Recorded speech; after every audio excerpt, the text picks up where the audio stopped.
The Chinese government has warned South Korean companies against exporting products containing critical Chinese metals to United States military contractors. This move could hurt South Korea's export-dependent economy. Sources in the Korean transformer industry said that at least 2 manufacturers received official notices from China. The letters demand they stop exporting power equipment with Chinese heavy, rare earth metals to United States military contractors or the United States military. The letters warn of possible sanctions or regulatory actions but don't specify the penalties. Companies fear China might block metal sales entirely.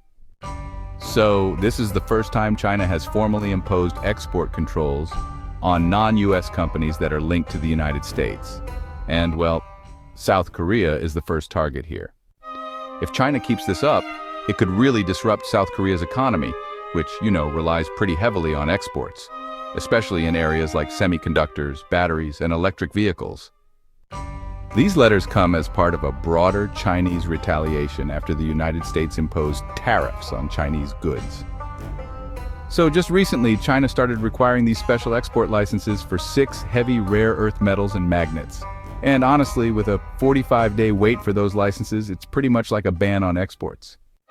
China also went ahead and barred Chinese firms from working with 27 United States military contractors. These heavy rare earth metals, well, they're absolutely crucial for making magnets that end up in cars, drones, robots, missiles, jet engines, lasers, car headlights, and even those AI-powered chips. China refines all 6 critical minerals and, well, produces 90% of rare earth magnets.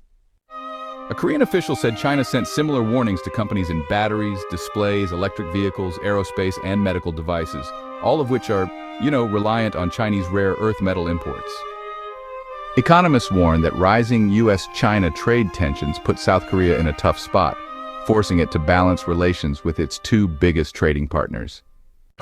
Since passing its export control law in 2020, China has tightened controls on sensitive exports.